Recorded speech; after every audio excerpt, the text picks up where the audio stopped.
இதுவரையிலும் நான் எந்த சீசன்லயும் இப்படிப்பட்ட ஒரு ட்விஸ்ட்ட நான் பார்த்ததே கிடையாது. அப்படி ஒரு ட்விஸ்ட்ட வந்து பார்த்தீங்க அப்படின்னா, சுபிக்ஷா அவர்கள் வந்து பார்வதிக்கு வச்சாங்க பாருங்க ஒரு ஆப்பு. அடடடடடட! இதுக்கப்புறம் தான்டா ஆட்டமே களை கட்டப் போகுது அப்படிங்கிற மாரி வந்து இருந்தது. ஏன்னா, அது கொஞ்சம் நெஞ்சம் ஆப்பு இல்ல. அது வேற லெவல் ஆப்பு. அதுக்கு இன்னொரு பேர் கூட வந்து இருக்கு. துரோகம் அப்படின்னு கூட வந்து சொல்லலாம். பட் அதுக்கு பார்வதி ரியாக்ட் பண்ணாங்க பார்த்தீங்களா? அது ரொம்ப வொர்ஸ்ட்டா வந்து இருந்ததுன்னு தான் சொல்லணும். குறிப்பா சுபிக்ஷாவுடைய கம்யூனிட்டிய பத்திலாம் வந்து பேசியிருந்தாங்க. சரி இதெல்லாம் ஒரு பக்கம் தான் போயிட்டுருக்கு அப்படின்னு பார்த்தா, கமருதீன் பார்வதிக்கு சப்போர்ட் பண்ணுறேன் அப்படிங்கிற பேரில திவாகரை அடிக்க போயிட்டாப்புல. அவர் அடிக்க போன உடனே, "திவாகர் நான்லாம் யாருன்னு தெரியுமா? என்னோட பேக்ரவுண்ட் என்னன்னு தெரியுமா?" அப்படின்னு சொல்லி அவரும் சில வார்த்தைகள்லாம் யூஸ் பண்ணுறாப்புல. ஸோ இந்த மாதிரி மாறி மாறி அடிச்சுக்கிறதுக்காடா பிக் பாஸ்க்கு வந்தீங்க அப்படின்னு கேட்குற அளவுக்கு வந்து இருந்துட்டுருக்கு. இதெல்லாம் ஒரு பக்கம் இருக்குது அப்படின்னு பார்த்தீங்கன்னா, வீட்டுக்குள்ளேயே புனிதமா இருக்கக்கூடிய காதல் அப்படின்னா, ஆதிரை அண்ட் எஃப்ஜே உடைய காதல் 18+ கன்டென்ட்டா குடுத்துட்டு இருந்தாங்க. திடீர்னு வந்து மனசு மாறி, இதுக்கப்புறம் காதலே நம்ம பண்ண வேண்டாம் அப்படின்னு சொல்லி பிரியிற லெவலுக்கு வந்து போயிருக்காங்க. அண்ட் இன்னொரு பக்கம் வொர்ஸ்ட் பெர்ஃபார்மன்ஸ் யாரு? பெஸ்ட் பெர்ஃபார்மன்ஸ் யாரு? அப்படிங்கிற மாதிரி பிக் பாஸ் அவர்கள் கேட்டிருக்காங்க. ஸோ இந்த மாதிரி ஏகப்பட்ட விஷயங்கள் இன்னைக்கான எபிசோட்ல வந்து நடந்திருக்கு. ஸோ அதெல்லாம் என்னென்ன அப்படிங்கிறத பத்தி இந்த வீடியோவில் முழுசா டீட்டெயிலாக பொறுமையாக வந்து பார்க்கலாம். ஸோ இந்த வீடியோவுக்கு போகிறதுக்கு முன்னாடி நம்மளோட சேனலை சப்ஸ்கிரைப் பண்ணாதவங்க சப்ஸ்கிரைப் பண்ணி வச்சுக்கோங்க. பக்கத்தில் ஒரு பெல் ஐக்கான் இருக்கும், அதையும் ப்ரெஸ் பண்ணி ஹாலில் போட்டுக்கோங்க. அப்போ தான் நாங்கள் அப்டேட் பண்ணுற ஒவ்வொரு விஷயமும் உங்களுக்கு நோட்டிஃபிகேஷன் வந்து சேரும். அதை தாண்டி இந்த வீடியோ குறைஞ்சபட்சம் ஒரு 500 லைக்கான எதிர்பார்க்குறோம். ஸோ லைக்கை போடுங்க, வீடியோ பாருங்கள். வாங்க இந்த வீடியோக்குள்ள வந்து போகலாம். சம்பவம் நம்பர் 1, சுபிக்ஷா வர்சஸ் பார்வதி. இதில் சுபிக்ஷா அவர்கள் வந்து நேற்றுக்கு நடந்த டாஸ்கில் ஜெயிச்சிட்டாங்க அப்படின்னா பார்வதிக்கு நாமினேஷன் ப்ரீ பாஸ் கொடுக்குறோம் அப்படிங்கிறத அவங்களுடைய டீலாக வந்திருந்தது. அதுக்காக பார்வதி எவ்வளோ மோசமாக செயல்பட முடியுமோ அவ்வளோ கீழே இறங்கி செயல்பட்டு அவங்கள வின் பண்ண வச்சாங்க. இவ்வளோக்கும் டேபிளை எட்டி உதைச்சாங்க, பாட்டில் தூக்கி எரிஞ்சாங்க, எத்தனையோ கேள்விகளுக்கு பதில் சொன்னாங்க. எல்லாருமே சார்ஜ் பண்ணிட்டு வரும்போது கூட தன் நிலை மாறாமல் சில விஷயங்களை வந்து பண்ணிட்டு இருந்தாங்க நம்ம பார்வதி அவர்கள்.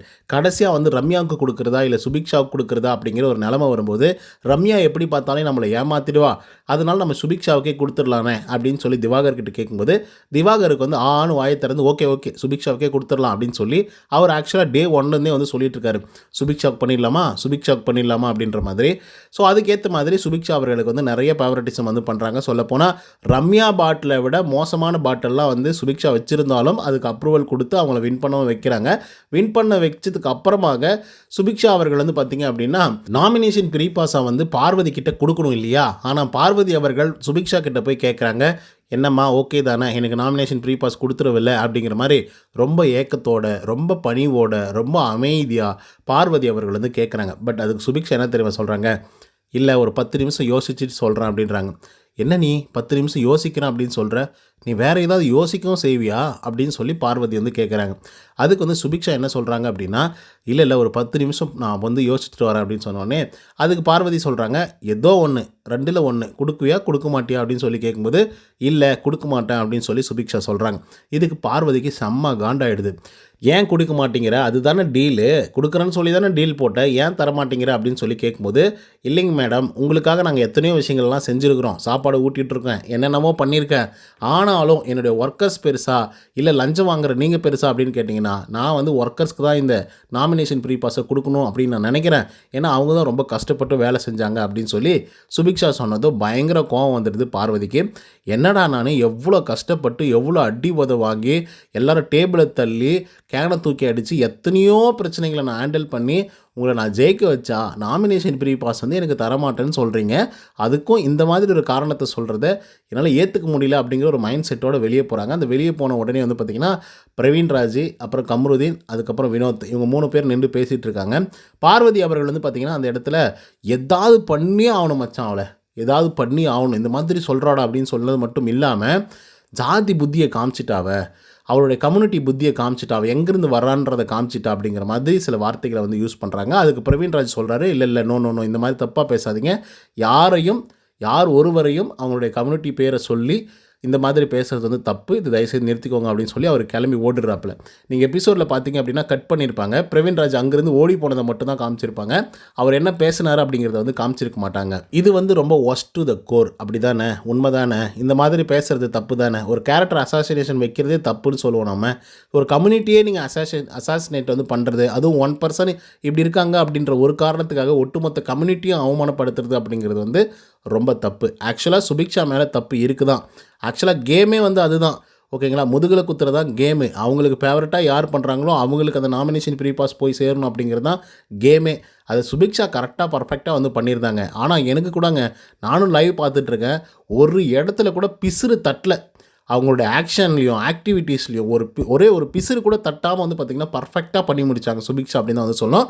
இது எதுக்காக சொல்றேன் அப்படின்னு பார்த்தீங்கன்னா, ரம்யா கூட போயிட்டு சபரிநாதன் கிட்ட, கனியாக்கா கிட்டலாம் வந்து சொல்லிட்டு வராங்க. நானெல்லாம் பாருக்கெல்லாம் நான் கண்டிப்பா தரவே மாட்டேன் நாமினேஷன் ஃப்ரீ பாஸ். அவ என்ன வேணா ஹெல்ப் பண்ணட்டும். ஆனா நான் தரமாட்டேன் ஜெயிச்சா கூட அப்படின்ற மாதிரி ரம்யா அவர்கள் 2, 3 இடங்கள்ல வந்து பேசியிருந்தாங்க. அதே மாரி அரோரா சிங்க்லர் வந்து எனக்கு நாமினேஷன் ஃப்ரீ பாஸ் குடு அப்படின்னு சொல்லி கேட்கும்போது, நான் உனக்கு குடுக்குறேன் அப்படிங்கிற மாதிரி ஒப்பந்தமும் போட்டிருந்தாங்க ரம்யா. ஆனா நம்ம ஆளுக்கு வந்து ஒரு மாதிரி வந்து டவுட் வந்துருச்சு. அதாவது விஜய் பார்வதிக்கு டவுட் வந்து தான் சுபிக்ஷாவுக்கு வந்து நம்ம போயிடலாம் அப்படின்னு சொல்றாங்க. சுபிக்ஷாவ வின் பண்ண வைக்கிறாங்க. அதுக்கப்புறம் தான் தெரியுது, இந்த மாதிரி இந்த பொண்ணு யோசிச்சிருக்கு அப்படின்னு சொல்லி. நிஜமாவே எந்த இடத்துலயுமே இந்த மாதிரி ஒரு பிளான் பண்றாங்க. வியானாவுக்கு குடுக்கணும் அப்படின்னு நெனைக்கிறாங்க. பார்வதிக்கு குடுக்கக்கூடாது அப்படின்னு நெனைக்கிறாங்க அப்படிங்கிறதே யாருக்குமே தெரியாது. திடீர்னு குண்ட தூக்கி போடுற மாதிரி சொன்ன உடனே எல்லாருக்குமே ரியாக்ஷன்ஸ் வேறு மாதிரி வர ஆரம்பிச்சிருச்சு. பார்வதி போய் அங்கே ஒரு ஓரமாக உட்காந்து அழுதுட்டு இருக்காங்க. கமருதீன் வந்து பார்த்தீங்கன்னா காம்ப்ரமைஸ் பண்ணிட்டு இருக்காரு. அந்த நேரத்தில் வந்து பார்த்தீங்க அப்படின்னா திவாகர் வராரு. திவாகர் வந்து உட்காந்துக்கிட்டு இருக்கும்போது, உனக்கு போதுமான சுபிக்ஷா பாரு எப்படி பேசுகிறாள், என்னென்ன பண்ணுறல பாரு, நாமினேஷன் ப்ரீ பாஸை கொடுக்க மாட்டாளாம், அவெல்லாம் ஒரு ஆள், அவள் ஒரு சனியை, அவகிட்டேருந்து நான் நாமினேஷன் ப்ரீ பாஸை பிச்சை எடுக்கணுமா அப்படின்ற லெவலுக்கெல்லாம் வார்த்தைகளை வந்து விடுறாங்க. ஸோ அந்த நேரத்தில் வந்து பார்த்தீங்க அப்படின்னா, சரி ஓகே நம்ம இதை பற்றி பேசுவோம் அப்படின்னு சொல்லி விக்கல்ஸ் இருக்கார் இல்லையா, அந்த மனுஷனை கூட்டு வந்து பேசுகிறாங்க. விக்கல்ஸ் வந்து என்ன சொல்கிறாருன்னா, இந்த விளையாட்டுக்குள்ளே நான் உள்ளர வரலமா, தயவுசெய்து நான் விட்டுரு, நான் வேணால் பேசி பார்க்குறேன், எனக்கு 2 டேஸ் டைம் கொடு, நான் பேசி பார்க்குறேன் அப்படிங்கிற மாதிரி அவர் சொல்லிட்டு இருக்காரு. ஸோ அதுக்கப்புறம் விக்ரம் வந்து போயிடுறாப்புல. அதுக்கப்புறம் வந்து பார்த்திங்கன்னா திவாகர் வராருன்னு நினைக்கிறேன். அதுக்கப்புறம் தான் வந்து பார்த்திங்கன்னா வினோத்துக்கும் திவாகருக்கும் ஒரு சில வார்த்தைகள் வந்து பரிமாற்றம் வந்து நடந்துகிட்ருக்கு. ஏன் அப்படின்னா வினோத் வந்து சொல்லிட்டு இருக்காரு பார்வதி சொல்லும்போது, ஆமாம் நீ எப்போ பார்த்தாலும் கேமரா பார்த்து தான் வந்து பேசிகிட்டு இருக்க, உனக்கு சாப்பாடும் மாதுளம் பழமோ தர்பூசியும் கொடுத்தா மட்டும் போதுமே, நீ இஷ்டத்துக்கு வந்து மார்க் போட்டிருப்ப, எப்படினாலும் நீ விளையாடிட்டு இருப்ப, அந்த பொண்ணு வயிற்றுச்சலும் நல்லா சும்மா விடுமா, பாரு எப்படி அழுது அந்த பொண்ணு, எவ்வளோ கஷ்டப்பட்டுச்சு, எத்தனை பேர் சார்ஜ் பண்ணிட்டு வந்தாங்க, எவ்வளோ கஷ்டப்பட்டாங்க அவங்க, அப்படி இருக்கும்போது அந்த நாமினேஷன் ப்ரீ பாஸை கொடுக்காம அந்த பொண்ணு ஏமாத்திருக்கு அப்படின்னா அதுக்கெல்லாம் காரணம் நீ தான் அப்படின்ற மாதிரிலாம் வினோத் வந்து சொல்லிட்டு இருக்கும்போது திடீர்னு வந்து இவருக்கு வந்து செம கோவம் வந்துடுது. யார் திவாகருக்கு கோவம் வந்தோடனே அவர் எகிரி பேசுகிறாரு, யோ சும்மாரியா நீ ஒன்றும் குழப்பி விட்டுட்டு இருக்காது, உன்னை பற்றி எல்லாமே தெரியும், கோல் மூட்டி விட்டுட்டு இருக்காது அப்படின்னு சொல்லி இவர் பேசினோடனே மறுபடியும் கமருதீன் வந்து பார்த்தீங்கன்னா உள்ளர வராப்பில். இப்படி இந்த மாதிரி மாறி வந்து பார்த்தீங்கன்னா சண்டை போட ஆரம்பிச்சிட்டாங்க. அந்த நேரத்தில் வினோத் வந்து பார்த்தீங்க அப்படின்னா ஒரு வார்த்தை சொல்கிறாப்புல. அந்த வார்த்தை என்ன அப்படின்னு பார்த்தீங்கன்னா 2-3 தடவை சொல்கிறார். ஓகேங்களா, ஒரு தடவை சொல்ல 2-3 தடவை சொல்கிறார். என்ன சொல்கிறாருன்னா, நீ மரத்துக்கு சாரியை கட்டிட்டு வந்தால் கூட அது கூட நீ மார்க் போட்டுருவ, சேரை கட்டி விட்டால் கூட அதுக்கு மார்க் போடுவேன் அப்படிங்கிற மாதிரி எதுவும் சொல்கிறாரு.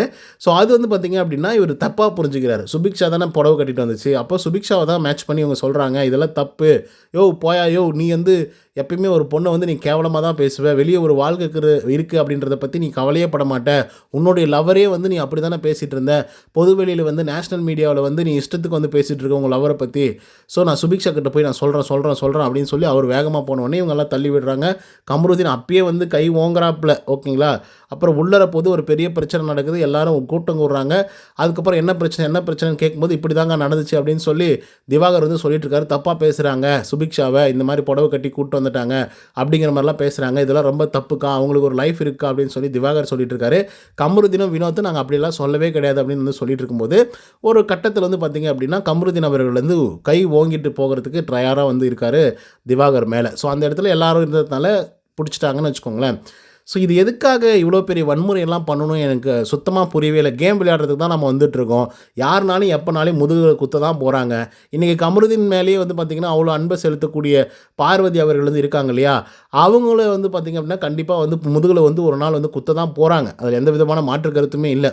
கமருதீன் இன்கேஸ் ரெட் கார்டெல்லாம் கொடுக்காம, எல்லோ கார்டு கொடுக்காம, வார்னிங் வாங்காமல் வீட்டுக்குள்ளேயே இருக்கார் அப்படின்னா என்றைக்கும் ஒரு நாள் குத்த தான் போகிறாங்க. அதுக்கு ஏன்னா கையெல்லாம் வாங்குறீங்க? உங்களுக்கெல்லாம் என்ன தான் சொல்கிறது, எல்லோ கார்டு ரெட் கார்டு எந்த கார்டு கொடுத்தாலும் உங்களுக்கெல்லாம் பத்தவே பத்தாது. அதுக்கேற்ற மாதிரி இந்த பிக் பாஸ் டீம் வந்து கேவலமாக ஷோ நடத்துகிறாங்க. அந்த சாட்டர்டே சண்டே வந்தாவே அமைதியாக லைவே போட்டு போயிடலாம். ஆக்சுவலாக எல்லா சீசன்களும் எப்படி தெரியுமா இருக்கும் சொல்லுங்கள் பார்க்கலாம், வாரம் முழுக்க வந்து அமைதியாக இருக்கும். சாட்டர்டே சண்டே வந்தாக்க களை கட்டும். சொல்லப்போனால் அந்த சாட்டர்டே சண்டே தான் பார்க்குறதுக்கு அவ்வளோ இன்ட்ரெஸ்டிங்காக வந்துருக்கும். என்னடா பண்ணிகிட்ருக்கீங்க, ஏதாவது ஒன்று இன்ட்ரெஸ்டிங்காக பண்ணுங்கடா அப்படின்னு சொல்லி வந்து கதறிட்டு இருப்பாங்க ஹோஸ்ட்டுங்க எல்லாரும் சேர்ந்துக்கிட்டு. ஆனால் இங்கே என்னடான்னா எல்லா கண்டஸ்டண்ட்டும் கண்டென்ட் கொடுக்குறானுங்க. ஆனால் இவனுங்களுக்கு வந்து ரோஸ்ட் பண்ணுறதுக்கும் ஹோஸ்ட் பண்ணுறதுக்கும் அவ்வளோ கஷ்டமாக வந்து இருக்குது. போங்கடா டேய் என்னடா ஷோ பண்ணுறீங்க அப்படிங்கிற மாதிரி வந்துருக்கு. ஒரு பொண்ணு என்னமோ வந்து அம்பேத்கரையும் பெரியாரையும் எல்லாம் படிச்சுட்டு வந்துட்டு ஒரு பொண்ணுடைய கம்யூனிட்டியை பற்றி அவ்வளோ கேவலமாக பேசுது, அவ்வளோ சீப்பாக வந்து பேசுது. இதெல்லாம் எங்கே போய் என்ன நான் சொல்கிறதோ தெரியல. இதுக்கு வேறு படித்தேன், நாங்கள் வந்து சட்ட குடும்பத்துலேருந்து வந்திருக்கோம், சட்டம் படித்த குடும்பத்துலேருந்து வந்திருக்கோன்னு வேறு திரும்ப திரும்ப வேறு சொல்கிறது. சரி இதெல்லாம் ஒரு பக்கம் போட்டு விடுங்க. அதுக்கப்புறம் திவாகர் வேறு, அவர் ஒரு பக்கம். அவர் என்னடான்னா, ஏய் என்னடா தம்பி, நீ என்ன நினச்சிட்ட என்ன, நான் எல்லாம் யாருன்னு தெரியுமா, என்னுடைய பேக்ரவுண்ட் என்னன்னு தெரியுமா அப்படிங்கிற மாதிரி அவர் ஒரு பக்கம் பேசுனோடனே கமருதீன் வந்து என்ன அடிச்சிருவியா, கொன்றுவியா, என்ன பேக்ரவுண்டு அது இதுன்னு வந்து பேசுகிறேன், நான் வெளியே உன்னை பற்றியெல்லாம் பேசிட்டு பார்த்துட்டு தான் வந்திருக்கேன், என்ன பண்ணிடுவா அப்படின்னு சொல்லி மறுபடியும் அந்த வன்முறை வந்து அதிகமாகுது. அப்புறம் நம்மளுடைய சபரியெல்லாம் வந்து கொஞ்சம் காம்ப்ரமைஸ் எல்லாம் பேசி அது இதுன்னு பண்ணி அதுக்கப்புறம் விலைக்கு விடுறாங்கன்னு வச்சுக்கோங்களேன். அதுக்கப்புறமும் கொஞ்சம் முறுகிட்டே வந்து இருந்துகிட்ருக்காங்க, மறுபடியும் அப்படின்னு சொல்லி. முடியல, எங்களால் எபிசோட் பார்க்க முடியல, லைவ் பார்க்க முடியல, ஒரு ஜாலியாக என்டர்டெயின் பண்ணுற மாதிரி ஷோவே இல்லை அங்கே. ஆக்சுவலாக சொல்லப்போனால் கேவலமாக வந்து இருக்குது. எப்போ பார்த்தாலும் சண்டையே வா சொல்லுங்கள் பார்க்கலாம். அந்த ஷோவே பார்க்க விருப்பமே வர மாட்டேங்குது. சரி சண்டை பிடிக்கிறதாவது ஒரு ஆரோக்கியமாக பிடிக்கிறாங்களா, ஒரு வாக்குவாதம் பண்ணுறாங்களா, ஒரு இன்ட்ரெஸ்டிங்காக அதை ஆக்குறாங்களா? எப்போ பார்த்தாலும் கையை வாங்கின்னு போனால் என்னடா போங்கடாடே அப்படிங்கிற மாதிரி வந்து இருக்குது. நிஜமாகவே ரொம்ப ஒஸ்ட் ஆஃப் தி சீசன் அப்படி தான் சொல்லுவேன். இந்த 9 சீசன்களில் இந்த season very very worst to the core அப்படி தான் சொல்லுவேன். ஒரு பர்சன்ட் கூட ஒழுக்கம் கிடையாது, சின்சியாரிட்டி வந்து கிடையாது, மற்றவங்களுக்கு மரியாதை கொடுத்து பேசணும் அப்படிங்கிற ஒரு அறிவு, ஒரு பேசிக்கான அறிவு கிடையவே கிடையாது. சுத்தமாக ஒன்றுமே இல்லாத ஒரு சீசன் இருக்குது அப்படின்னா அது 9ஆவது சீசன் தான். அப்புறம் அப்படியே கட் பண்ணால் அடுத்த நாள் காலையில் எல்லோரும் டான்ஸ் ஆடுறாங்க. அதுக்கப்புறம் கிச்சன் ஏரியாவில் ஒரு சண்டை. ஏன்னா அதுக்கு அந்த சண்டை பிடிக்கிறாங்கன்னு தெரியல. இந்த எப்ஜாவும் பார்வதியும் 2 பேருக்கு தான் ஆகிறதில்ல. அப்புறம் என்ன மாற்றி பேசிக்கிட்டே இருப்பீங்களா? சத்தியமாக வெறுப்பாக இருக்குது ப்ரோ, வெறுப்பாக இருக்குது. எப்போ பார்த்தாலும் சண்டையாகவே இருந்தால் இவங்க சாதாரணமாக பேசிக்கவே மாட்டேங்கிறாங்க. எப்பயுமே பாருங்கள், எந்த சீசனாக இருந்தால் என்ன இருக்குது, எப்பயுமே வந்து ஒரு சண்டை நடக்குது அப்படின்னா அதுக்கப்புறம் ஒரு கன்சோல் நடக்கும். இதனால தான் நான் உங்ககிட்ட பேசலை, இதனால தான் உங்ககிட்ட நான் சண்டை போட்டேன் அப்படின்னு சொல்லி ஒரு கன்சோல் நடக்கும். அப்போ அந்த இடத்துல ஒரு மனித தன்மை வரும். ஓகே, ஒரு பிரச்சனை நடக்குது அப்படின்னா நம்மளும் இதை பற்றி பேசணும் அப்படின்னா சரியாயிடும் அப்படிங்கிறது மக்கள்கிட்ட போய் சேரும். இவனுங்க என்னமோ சின்ன பசங்களாட்டும் சும்மா செல்ற பசங்களாட்டும் சண்டை போட்டுன்னு வெறுப்பாக இருக்குது. அடுத்ததாக ஒஸ்ட் பர்ஃபார்மர் யார் அப்படின்னு சொல்லி செலக்ட் பண்ண சொல்கிறாங்க. அதில் நிறைய பேர் வந்து பார்த்திங்கன்னா விஜய் பார்வதி அவர்களையும் கமருதீன் அவர்களையும் தான் சொல்கிறாங்க. விஜய் பார்வதியை வந்து சொன்னதுக்கான ரீசன் என்ன சொல்கிறாங்க அப்படின்னா, வெரி வெரி சிம்பிள். இவங்க வந்து பிக் பாஸ் வீட்டுக்குள்ளே இருந்தாலையும் ரூல்ஸ் அண்ட் ரெகுலேஷனை ஃபாலோ பண்ணுறதுல சொல்லக்கூடிய வேலைகளை செய்கிறதில்ல, அவ்வளோதான், வெரி சிம்பிள். அதே மாதிரி சூப்பர் டீலக்ஸ் ஹவுஸ் வீட்டுக்குள்ளே போனாலையும் அங்கேயும் வந்து எந்த வேலையும் செய்கிறதில்ல. அதுக்கப்புறம் கியூசியாக ஒரு ப்ரொமோஷன் கொடுத்து அவங்கள ஒரு வேலை செய்ய சொன்னாலையும் டாஸ்க்கு பண்ணுங்க அப்படின்னாலையும் அதையும் ஒழுங்காக பண்ண மாட்டேங்கிறாங்க அப்படின்றது தான் நிறைய பேருடைய கருத்தாக வந்து இருந்தது. அது உண்மையும் கூட.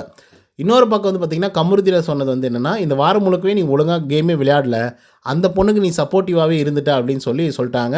ஆனால் உண்மையும் அதுதான். யாரோ என்னென்னமோ ரீசன் சொன்னாலையும் கலையரசன் சொன்னதான் செம்மையாக வந்துருந்தது. குறிப்பாக அவர் சொல்கிறதுக்கு முன்னாடி ஒரு ஸ்டேட்மெண்ட் வந்து சொல்லியிருப்பாப்புல. அந்த ஸ்டேட்மெண்ட் என்ன அப்படின்னா, அதாவது ஒரு நல்ல நண்பன் யார் அப்படின்னா, தன்னுடைய நண்பன் தவறுகள் செய்யும்போது அதை சுட்டி காட்டுறவன் தான் நல்ல நண்பன்.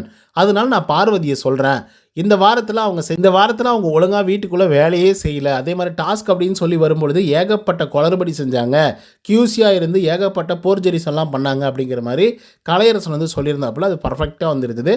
ஸோ அது எதுக்காக நான் மறுபடியும் மென்ஷன் பண்ணி சொல்கிறேன் அப்படின்னா, டைரெக்டாக அவர் வந்து சொல்கிறாப்புல, ஃப்ரெண்டு தான் நீ, ஆனால் நீ தப்பு பண்ணியிருக்க அப்படிங்கிறத வந்து சொன்னாப்புல. அதை வந்து பார்வதியால் ஏற்றுக்க முடியல. அதுக்கப்புறம் ஒரு சின்ன கிளாஸ் வந்து நடந்துச்சு. அதுக்கப்புறம் வந்து பார்த்திங்கன்னா ஜெயிலில் போட்டு அடித்தாங்க. அதுக்கப்புறம் அந்த டாஸ்லர் எட்டார்னா அப்படின்னு சொல்லிட்டு சும்மா ஒரு பேஷன் ஷோ வந்து பண்ணாங்க. அதுக்கு ஒரு 3-4 மணி நேரம் வந்து போயிருக்கும், ஓகேவா, லைவில். அதுக்கப்புறம் பெஸ்ட் பர்ஃபார்மர் யார் அப்படின்னு சொல்லி தேர்ந்தெடுக்கும் பொழுது 2 பேரை வந்து தேர்ந்தெடுக்கிறாங்க. ஒன்று விக்கல்ஸ் விக்ரம், இன்னொன்று வந்து பார்த்திங்க அப்படின்னா பிரவீன் ராஜ். ஆனால் இவங்க வந்து 2 பேருமே டிசர்வ்டு தான், ஓகேங்களா. ஆனால் எனக்கு என்ன கேள்வி அப்படின்னா, இந்த விக்கல்ஸ் விக்ரம் வந்து என்ன பண்ணுறாருன்னு எனக்கு வந்து தெரியல. லைவ்லே பெருசாக வரமாட்டேங்கிறாரு. லைவில் வந்தாலும் கூட காலையில் டைம் தான் வந்துட்டுருக்காரு. ஏதாவது அந்த ஆக்ட் பண்ண வைக்கிறது, சும்மா ஏதாவது ஒரு காமெடி பண்ண வைக்கிறது அப்படின்னு சொல்லி பண்ணிகிட்ருக்காருன்னு வச்சுக்கோங்களேன். ஆனால் எல்லாருமே சேர்ந்துக்கிட்டு விக்கல்ஸ் விக்ரம் தான் வந்து பர்ஃபெக்டாக பண்ணாரு அப்படின்னு சொல்லிட்டு அந்த டாஸ்க் வைஸ் சொன்னாங்களா இல்லை ஓவரால் பர்ஃபார்மன்ஸ் சொன்னாங்களா எனக்கு வந்து தெரியல. பட் விக்கல்ஸ் விக்ரம் வந்து தேர்ந்தெடுத்திருந்தாங்க. பிரவீன் ராஜ் அஃப்கோர்ஸ் அவர் வந்து சூப்பராக அந்த பாட்டில்ஸ் எல்லாம் எடுத்துகிட்டு வந்துட்டு இருந்தார்.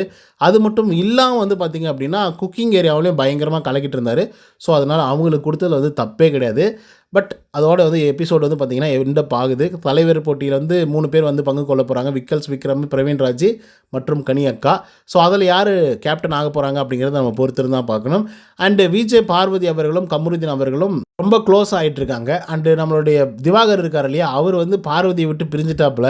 ஆனால் அவர் யாரும் கண்டுக்கிறதுக்கு ஆளே இல்லை. நாதியே இல்லாமல் வீட்டுக்குள்ளே ஒரு ஆள் இருக்கார் அப்படின்னா அது வந்து பார்த்திங்கன்னா திவாகர் அவர்கள் தான். ஸோ பொறுத்திருந்து பார்ப்போம் என்ன விஷயங்கள் நடக்குது அப்படின்னு சொல்லி. ஓகே மக்களே, இன்றைக்கி நடந்த விஷயங்களை பற்றி நிறைய விஷயங்கள் வந்து டிஸ்கஸ் பண்ணியிருந்தோம். ஸோ உங்களுக்கு பிடிச்ச விஷயம் எது அப்படிங்கிறத கமெண்ட்ஸில் வந்து பதிவு பண்ணுங்கள். இந்த வீடியோ உங்களுக்கு வந்து பிடிச்சிருந்தா லைக் அண்ட் சப்ஸ்கிரைப் பண்ண மறந்துடாதீங்க. இன்னொரு தகவலை சந்திக்கிறேன். Until then bye from Uday. நன்றி, வணக்கம்.